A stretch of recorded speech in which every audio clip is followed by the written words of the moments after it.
নমস্কাৰ মৰমৰ বন্ধু বান্ধৱীসকল, আপোনালোকে চাই আছে অইলেছ অসম। আজি আমি এটা অতি গুৰুত্বপূৰ্ণ বিষয় লৈ পেলাই আলোচনা কৰিব বিচাৰিছোঁ আৰু সেইটো আমাৰ সকলোৰ কাৰণে এটা দুখজনক ঘটনাৰ বিষয়েও আপোনালোকে ভাবিব পাৰে। আজি আমি কথা পাতিম যি ঘটনা হৈ গৈছে বেংগালুৰুত, সমগ্ৰ অসমক মৰ্মাহত কৰিছে। সেই ঘটনা সম্পৰ্কে আপোনালোকক এটা আৱাসিক আইডিয়া দিব বিচাৰিছোঁ, এটা কথা পাতিব বিচাৰিছোঁ। বেংগালুৰুত যি অসমৰ 4গৰাকী মিচিং যুৱকৰ মৃত্যু হৈছে, প্ৰাথমিক তদন্ত পোহৰলৈ আহিছে। বৰ্তমান আমি সামাজিক মাধ্যমত দেখিবলৈ পাই আছো। এই মুহূৰ্তত কোনো আত্মহত্যাও নহয় বুলি সেই বিষয় সদৰি কৰা হৈছে, কোনো হত্যাকাণ্ডও নহয়। বৰংশ কোৱা হৈ আছে যে কাৰ্বন মনক্সাইড প্ৰয়োজনীয়, অৰ্থাৎ কাৰ্বন মনক্সাইড বিষক্ৰিয়াৰ ফলতে এই কৰুণ মৃত্যু সংঘটিত হৈছে এই 4জন ল'ৰাৰ লগত, সেইটো কোৱা হৈ আছে। কাৰ্বন মনক্সাইড বুলিলে কি বুজায় আমি অলপ বুজা দৰকাৰ। এই বিষয়ে আলোচনা কৰিব বিচাৰিছোঁ। কাৰ্বন মনক্সাইড হৈছে এটা ৰং নাইবা গন্ধ নাই, মানে দেখা নাযায় বায়'গেছ, এটা গেছ। এইটো সেই গেছ দেখাও নাযায়, মানুহে অনুভৱ কৰিবও নোৱাৰে, বুজাও নাযায়, কিন্তু এইটো অত্যন্ত বিষাক্ত। যেতিয়া ৰন্ধন গেছ ঠিকমতে নজ্বলে, তেতিয়া গেছ লিক হয় আৰু কোঠাটো বন্ধ থাকে, তেতিয়া সেই কাৰ্বন মনক্সাইড গেছ উৎপন্ন হয় সেই ৰুমটোত। গতিকে বন্ধ কোঠাত আপোনালোকে গেছ দি পেলাই ৰন্ধা বঢ়া কৰিব নালাগে। বিশেষকৈ এই বিষয়ে ভিডিঅ'টো স্কিপ নকৰাকৈ সম্পূৰ্ণ শুনিব, লাষ্টত কিছুমান কথা কৈ আছো।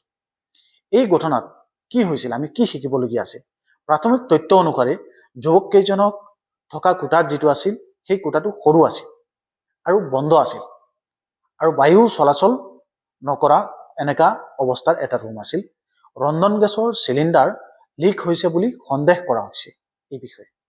গতিকে এইটো লিক হোৱা গেছ বা বন্ধ কোঠাৰ ভিতৰতে জমা হৈ গৈছিল বুলি ধাৰণা কৰা হৈ গৈছে, যাৰ ফলত অক্সিজেনৰ পৰিমাণ একেবাৰে কমি গৈছিল। ৰুমটোত অক্সিজেনৰ পৰিমাণটো একেবাৰে কমি গৈছিল আৰু যুৱককেইজনৰ নিশাৰ সময়ত যেতিয়া তেওঁলোকে উশাহ লৈ আছিল, তেতিয়া বিষাক্ত গেছ লৈ আছিল। মানে ঘটনাটো এনেকুৱা হৈছে যে তেওঁলোকৰ যিটো ৰুম আছে, সেই ৰুমটোত তেওঁলোকে ৰন্ধা বঢ়া কৰি হয়তো খাই শুই গ'ল আৰু সেই সময়ত গেছটো লিক আছিল আৰু গোটেই ৰুমটো বন্ধ আছিল আৰু গেছখিনি ৰুমত জমা হৈ গৈ কাৰ্বন মনক্সাইড বেছি হৈ গৈছিল ৰুমত। আৰু তেওঁলোকে নিশাৰ ভাগত যেতিয়া টোপনি গৈছিল, তেতিয়া তেওঁলোকৰ নাকৰ ভিতৰেদি বিষাক্ত গেছবিলাক তেওঁলোকৰ ভিতৰত গৈছিল, যাৰ ফলত কাৰ্বন মনক্সাইডে কেনেকৈ শৰীৰত ক্ষতি কৰে আপোনালোকক কৈ দিব বিচাৰিছো। এনেকৈ যদি হৈছে, এইটো অতি গুৰুত্বপূৰ্ণ কথা আপোনালোক সকলোৰ কাৰণে। কাৰ্বন মনক্সাইডে আমাৰ ৰক্তৰ একেবাৰে হিমোগ্লবিন যিটো আছে, সেই হিমোগ্লবিনৰ সৈতে অক্সিজেনতকৈ 200 গুণ বেছি শক্তিশালীভাৱে সংযোগ স্থাপন কৰে, মানে কানেক্টিভিটি লৈ লয়। ইয়াৰ অৰ্থ অক্সিজেন শৰীৰত প্ৰৱেশ কৰিব নোৱাৰে এনেধৰণৰ যদি ইনচিডেণ্ট হয়, যাৰ ফলত মগজু হওক বা হৃদয় যিটো আছে, হাৰ্ট বা সেইখিনি অক্সিজেন নাপায় আৰু মানুহ লাহে লাহে অচেতন হৈ পৰে। বহুতো ক্ষেত্ৰত মানুহে বুজিয়ে নাপায় এনেধৰণৰ বিষাক্ত ৰুমটোৰ পৰিৱেশ হৈছে, এনেধৰণৰ চিটুৱেশ্যন হৈ পেলাই মানুহ মৃত্যুবৰণ কৰে। বহুতো জেগাত ইয়াৰ আগতো হয়তো পূৰ্বতে এনেধৰণৰ ইনচিডেণ্ট হৈছে। গতিকে এইটো আমাৰ কাৰণে এটা শিক্ষণীয় বিষয়। কাৰ্বন মনক্সাইড পয়জনিঙৰ লক্ষণসমূহ আপোনালোকক ক'ব বিচাৰিছো। বন্ধুসকল, আপোনালোকে জনা দৰকাৰ, যিবিলাক বাহিৰত আছে এই ভিডিঅ'টো চাই আছে, এই লক্ষণসমূহ আমি জানি থোৱা উচিত, আমাৰ কাৰণে প্ৰয়োজন। যাৰ কাৰণে মূৰ ঘূৰণি হ'ব পাৰে, বা আপোনালোকৰ বমিৰ ভাৱ হ'ব পাৰে, বা মূৰত অলপ বিষাব পাৰে, বুকুত এটা চাপ সৃষ্টি হ'ব, এনেকাও হ'ব পাৰে, বা অত্যাধিক টোপনি আহিব এনেধৰণৰ হোৱাৰ পিছত, বা মানুহজন একেবাৰে অচেতন হৈ পৰি যাব, এনেধৰণৰ লক্ষণ দেখা দিয়ে। গতিকে তৎক্ষণাৎ ভাৱে যদি এনেধৰণৰ কিবা হয়, তেতিয়াহ'লে আপোনালোকে খোলা ঠাইত যাব লাগে, অপেন জাগাত গৈ পেলাই আপোনালোকে থিয় হ'ব লাগে, শ্বাস প্ৰশ্বাস ল'ব লাগে, এম্বুলেন্স মাতিব লাগে লগে লগে যদি ইমাৰ্জেঞ্চি চিটুৱেশ্যন হয়। বিশেষকৈ বাহিৰৰ ৰাজ্যত কাম কৰা অসমৰ যুৱকসকলৰ বাবে এই সতৰ্কতা, কাৰণ তেওঁলোক সৰু সৰু কোঠাত থাকে, একেটা ৰুমত 5জন 6জন থাকে, কাৰণ ৰুম ৰেণ্ট বেছি থাকে, পইচা বচাবৰ কাৰণে এনেকাও হয়, কাৰণ ইমান টকা দৰমহাও নাথাকে। এই ঘটনাৰ বাবে আমি এটা ডাঙৰ শিক্ষা লোৱা দৰকাৰ, আৰু আমাকে এটা শিক্ষা দি গ'ল। বহু অসমীয়া যুৱকে বাংগালোৰ বা চেন্নাই, দিল্লী, মুম্বাই আদি বা বিভিন্ন মহানগৰসমূহত বা বিভিন্ন দেশত কাম কৰে। তেওঁলোকে সৰু সৰু কোঠাত থাকে, ভাড়া ঘৰত থাকে, কাৰণ তেওঁলোকৰতো নিজৰ ঘৰ নহয়, তাতে ইমান দুটা ৰুম থাকিবও নোৱাৰে। এনেকা কিচেন যিটো ৰুমত আছে, সেই ৰুমতে তেওঁলোকে খোৱা বোৱাও কৰে, শুৱে, এনেকাও থাকে। মই নিজেও থাকি আহিছো, এনেকা চিটুৱেশ্যন আহে। গতিকে আপোনালোকেও এনেকা আছে নেকি কোনোবা বাহিৰত বা আপোনালোকৰ পৰিয়ালত, গতিকে এই ভিডিঅ'টো সম্পূৰ্ণ চাব, নিশ্চয় হেল্প হ'ব। একেলগে বহু কেইজন যদি আপোনালোকৰ থাকি কাম কৰে, সেয়েহে এই সতৰ্কতাসমূহ অতি প্ৰয়োজন। কিছুমান সতৰ্কতা আপোনালোকক কৈ দি আছো। ৰন্ধন গেছ ব্যৱহাৰ কৰাৰ সময়ত জানালাবিলাক আপোনালোকৰ খিৰিকী যিটো আছে সেইটো খুলি ৰখাটো বাধ্যতামূলক। সেইটো খুলি ৰাখিব। নিশাৰ সময়ত গেছ চুলা জ্বলাই থোৱা কেতিয়াও নকৰিব, মানে নজ্বলাব।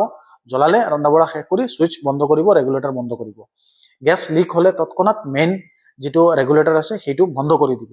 আৰু বন্ধ কোঠাত হিটাৰ বা আমি এতিয়া ঠাণ্ডা সময়ত হিটাৰ ব্যৱহাৰ কৰোঁ বন্ধ কোঠাবিলাকত, বা গেছ যিবিলাক আছে সেইবিলাক ব্যৱহাৰ নকৰিব। সম্ভৱ হলে কাৰ্বন মনক্সাইড ডিটেক্টৰ আছে, সেইবিলাক আপোনালোকে ৰুমত কিনি ৰাখিব পাৰে, এনেধৰণৰ যদি চিটুৱেশ্যনৰ ওপৰত আপোনালোকৰ ভয় লাগে। ফৰেনচিক বিশেষজ্ঞই কৈছে যে ফৰেনচিক বিভাগৰ প্ৰাথমিক তদন্ত অনুসাৰে শৰীৰত বাহ্যিক আঘাত নাই, কোনো ধৰণৰ আঘাত নাই। এই যে মৃত্যুবৰণ কৰিছে 4টা ল'ৰাই, বিষ প্ৰয়োগ কৰাও হোৱা নাই, তাত এনেধৰণৰ কোনো চিন নাই। মৃত্যুৰ মূল কাৰণ হৈছে কাৰ্বন মনক্সাইড ইনহেলিশ্যন, অৰ্থাৎ এইটো এটা দুৰ্ভাগ্যজনিত মৃত্যু বুলি তেওঁলোকে সদৰি কৰিছে। কিন্তু এতিয়ালৈকে ফাইনেল ৰিপৰ্ট অহা নাই, আহিলে এইখিনি আপোনালোকে জানিব পাৰিব। যিখিনি বিষয়ে বৰ্তমান সামাজিক মাধ্যমত আমি দেখিবলৈ পাইছো, এই 4গৰাকী যুৱকৰ মৃত্যু কেৱল এটা খবৰ নহয় আমাৰ সকলোৰ কাৰণে, এইটো আমাৰ সকলোৰ বাবে এটা ডাঙৰ সতৰ্কবাণী। আজিৰ দিনত কোটা সৰু, সময় কম, মানুহে বিভিন্ন জাগাত বাহিৰত গৈ পেলাই কাম কৰে, ডিউটিৰ মাজত ব্যস্ত থাকে, আহি পেলাই কোনোমতে নিজৰ ৰুমত খোৱা বোৱা কৰে থাকে, সময় কম। সেইকাৰণে এনে ওপৰত লক্ষ্য কৰি আপোনালোকে নিজৰ সুৰক্ষাৰ প্ৰতি আপোনালোকে দায়িত্ব লোৱাৰ প্ৰয়োজন। কাৰণ জীৱন যদি আপোনালোকৰ শেষ হৈ যায় তেতিয়াহ'লে একোৱেই নাই। গতিকে যিবিলাক ল'ৰা ছোৱালী বাহিৰত আছে সেইবিলাক এৱাৰনেছৰ প্ৰয়োজন এনে এটা বিষয়ৰ ওপৰত।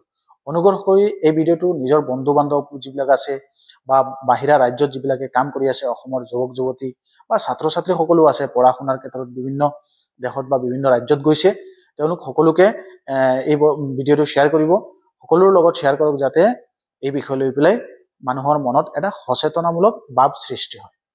আৰু আপোনালোকে যিমান পাৰে এই ভিডিঅ'টো শ্বেয়াৰ কৰি তেওঁলোকৰ ওচৰলৈ পঠিয়াই দিব। আপোনালোকৰ পৰিয়ালৰ যদি কোনোবা আছে, সকলো সুৰক্ষিত থাকক।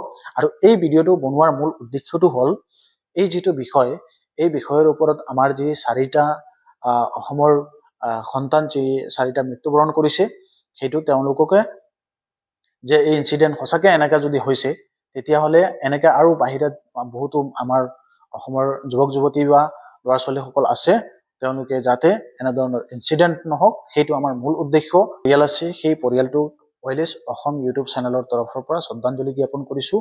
আৰু বিশেষকৈ সতৰ্কবাণী আমাৰ সকলোৰ কাৰণে এনেধৰণৰ বিষয়ৰ ওপৰত আৰু শিক্ষা লোৱাৰ প্ৰয়োজন। আৰু যিমান পাৰে আপোনালোক সকলোৱে এই বিষয়ৰ ওপৰত সচেতনতা লওক, যিবিলাক ল'ৰা ছোৱালী বাহিৰত আছে। কিন্তু এটা কথা মনত ৰাখিব, আমাৰ অসমৰ ভিতৰতো বিভিন্ন জাগাত, বিভিন্ন জিলাত মানুহ চাকৰি সূত্ৰে হওক বা কৰ্মসূত্ৰে হওক বা ব্যৱসায়িক সূত্ৰে হওক বিভিন্ন জাগাত সৰু সৰু ৰুমত এনেকৈ থাকে। বিশেষকৈ এতিয়া ঠাণ্ডাৰ ছিজন, সেই ঠাণ্ডাৰ ছিজনত এনেধৰণৰ ৰুম আবদ্ধ থাকে, বন্ধ থাকে, খিৰিকী মানুহে নুখুলে, এনেকা যদি চিটুৱেশ্যন অসমতো হ'ব পাৰে। গতিকে আমি এই বিষয়ৰ ওপৰত গুৰুত্ব দিয়া অতি দৰকাৰ।